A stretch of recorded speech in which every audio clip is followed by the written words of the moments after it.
అనుదిన అరుణోదయ కార్యక్రమంలో అనుదినము మాతో కలిసి దేవుణ్ణి స్తుతిస్తున్నటువంటి మా ప్రియమైనటువంటి సహోదరి సహోదరులందరికీ మన ప్రభువైన యేసుక్రీస్తు నామమున అందరికీ ప్రేమతో వందనాలు. ఉదయకాలం మన ధ్యానాంశము నేను పరిశుద్ధ గ్రంథమైన బైబిల్లో నుంచి కీర్తనలు 86వ కీర్తన 1వ వచనం చదువుకుందాం.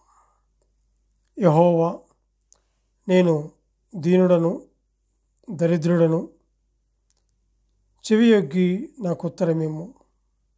అలాగే 7వ వచనం కూడా, నీవు నాకు ఉత్తరమిచ్చువాడవు గనుక నా ఆపత్కాలమందు నేను నీకు మొరపెట్టెదను. ఉదయకాల వేళలో ఆయన సన్నిధిలో చేరి ప్రతి దినము కూడా ఇలాగూ దేవుణ్ణి స్తుతించి కనపరిచే భాగ్యాన్ని దేవుడు మనకు అనుగ్రహించాడు. ఈ చదివినటువంటి ఈ లేఖన భాగంలో 86వ కీర్తన దావీదు కీర్తనగా మనం చూస్తుంటున్నాం.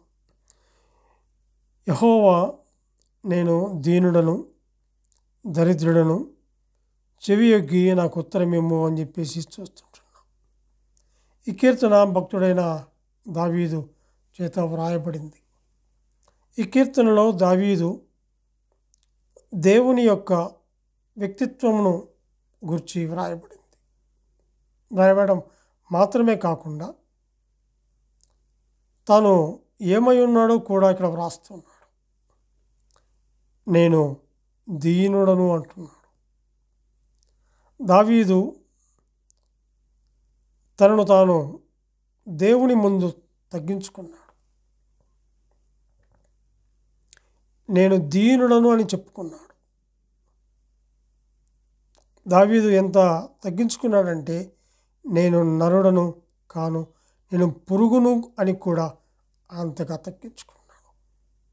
కీర్తనలు 22వ కీర్తన 6వ వచనం మనం చూస్తాం. తన్ను తాను తగ్గించుకుని వాడు హెచ్చింపబడతాడని చూస్తూ ఉంటున్నాం. దావీదు అడవిలో గొర్రెలు కాచుకునేవాడు. దేవుడు ఏర్పాటు చేసుకున్నవాడు, హృదయానుసారుడు,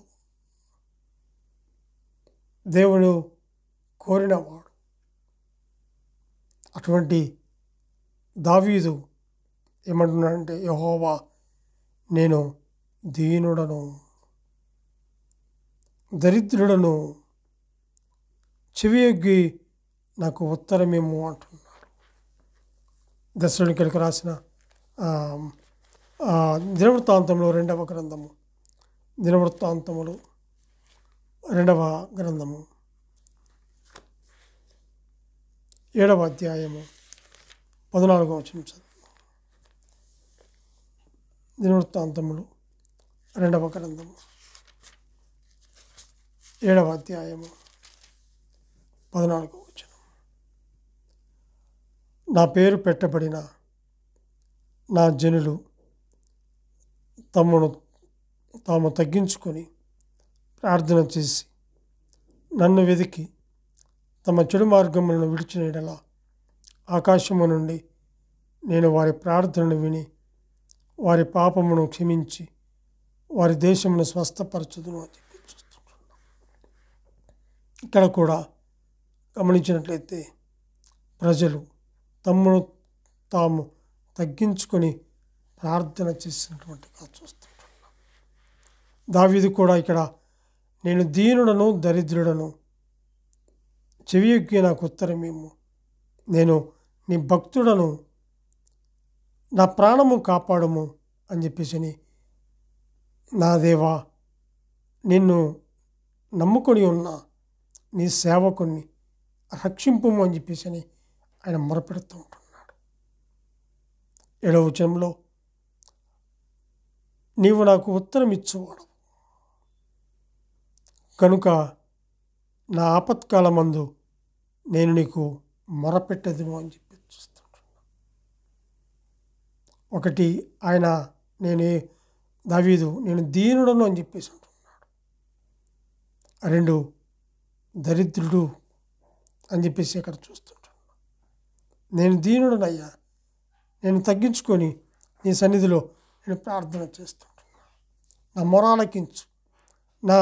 నేను చేస్తున్నటువంటి ప్రార్థన ఆలకించి నాకు జవాబును తెచ్చి అని చెప్పేసి అని చెప్తున్నాడు. నేను నీ భక్తుడను, నా ప్రాణము కాపాడు. 1 నేను దీనుడను అని చెప్పుకున్నాడు. 2 నేను నీ భక్తుడను అని చెప్పుకున్నాడు. 3 నీ సేవకుణ్ణి అని చెప్పుకున్నాడు. కాబట్టి ఆపత్కాలంలో ఉన్నాను, నా యొక్క మొర ఆలకించి నాకు జవాబును తెచ్చి అని ఆయన ప్రార్థించినట్లుగా చూస్తుంటున్నాను. 11వ వచనంలో అక్కడే 86వ కీర్తన 11వ వచనంలో యెహోవా నేను నీ సత్యము అనుసరించి నడుచుకున్నట్లు నీ మార్గమును నాకు బోధించు. నీ నామమునకు భయపడినట్లు నా హృదయమునకు ఏకదృష్టి కలుగు చేయము అని చెప్పి చూస్తుంటున్నాం. ఆయన ఎంతగా తను తగ్గించుకొని అక్కడ చెప్తున్నాడు. నేను నీ సత్యమును అనుసరించి నడుచుకోవాలయ్యా. నేను దీనుడనయ్యా, నేను దరిద్రుడనయ్యా, నన్ను కాపాడు. ఆపత్కాలములలో నమ్మదగిన దేవుడవని నీకు నేను మొరపెడుతూ ఉంటున్నా. నీవే రక్షించే దేవుడు, నా ప్రార్థన ఆలకించే దేవుడు, నీవు నాకు ఉత్తరం ఇయ్యా అని చెప్పేసి ఆయన ప్రార్థన చేస్తుంటున్నాడు.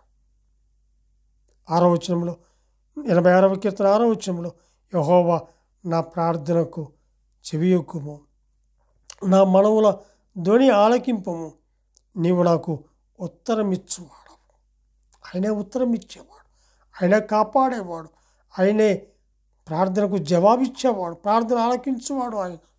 కాబట్టి దావీదు తను తగ్గించుకొని అయ్యా నేను దీనుడను, నేను దరిద్రుడను అని చెప్పేసి తను తగ్గించుకొని ఆయన నామమును మోకరించి ప్రార్థన చేస్తుంటున్నాడు. అటువంటి అనుభవం కలిగి మనం ప్రార్థనలో ముందుకు సాగిపోవాలి. ఆయనకి ఇష్టానుసారముగా ఆయనకి ఇష్టము కలిగినటువంటి దావీదు. మరి దావీదే ప్రార్థన చేస్తే జవాబిచ్చాడు. మరి నీవు నేను, నిన్ను నన్ను ఏర్పాటు చేసుకున్నటువంటి దేవుడు, నిన్ను నన్ను పుట్టించినటువంటి దేవుడు, నిన్ను నన్ను కాపాడినటువంటి దేవుడు, నీకు నాకు ఆరోగ్యం ఇచ్చినటువంటి దేవుడు, ఎన్నో అపాయముల నుంచి, ఎన్నో ఆపదల నుంచి, ఎన్నో కష్టాల నుంచి తప్పించినటువంటి దేవుడు మొరపెట్టినప్పుడు వింటాడు. అంటే విసుకక ప్రార్థన చేయాలి, పట్టుదలతో ప్రార్థన చేయాలి. చేసినప్పుడు ఆయన వింటాడు, తప్పకుండా ఆయన ఆలకించి జవాబిస్తాడు. ఆయన నమ్మదగిన వాడు. ఆయనను ఎంతగానో మనము స్తుతించాలి, గణపరచాలి. ఆయన సన్నిధిలో మనం తగ్గించుకొని ప్రభువా అని చెప్పేసి మనం తగ్గించుకొని ఆయన నామమును హెచ్చించి ఆ సార్వభౌమాధికారము కలిగిన దేవుడు, సైన్యములకు అధిపతినటువంటి దేవుడు, సర్వోన్నతుడైనటువంటి దేవుణ్ణి మనము స్తుతించి గణపరచవలసిన వారముగా ఉంటాం. నేను నీ భక్తుడను, నా ప్రాణమును కాపాడు అని చెప్పేసి నీ సేవకుడునయ్యా, నన్ను కాపాడు అని చెప్పేసి ఆయన మొరపెడుతున్నప్పుడు ఆ ప్రార్థన ఆలకించి ఆయన జవాబిచ్చినట్లుగా మనం చూస్తుంటున్నాం. దేవుడు తన వాక్యాన్ని దీవించునుగాక. ప్రార్థన చేసుకుందాం. మమ్మల్ని ఎంతో మికిలిగా ప్రేమించిన మా ప్రియ పరలోకపు తండ్రి, పరిశుద్ధుడా, మహాకాశంలో కలుగు చేసిన దేవానికి స్తోత్రం. ఈ ఉదయకాల వేళలో అనుదిన అరుణోదయ స్తుతి కార్యక్రమంలో వచ్చి నేను స్తుతించి కనపరిచే భాగ్యాన్ని మీరు మాకు అనుగ్రహించినందుకు ఈ స్తోత్రంలో చెల్లించుకుంటున్నాం. ఉదయకాల వేళ మమ్మల్ని మేము తగ్గించుకొని మీ ఘనమైన ఉన్నతమైన శ్రేష్టమైనటువంటి నామమును హెచ్చించి పూజించి నమస్కరించే కృపను మీరు మాకు అనుగ్రహించినందుకే స్తోత్రములు చెల్లించుకుంటూ మా రక్షకుడైన యేసుక్రీస్తు అమూల్యమైన నామమున స్తుతులు స్తోత్రములు చెల్లించి ప్రార్థన చేయుచున్నాము తండ్రి. ఆమెన్.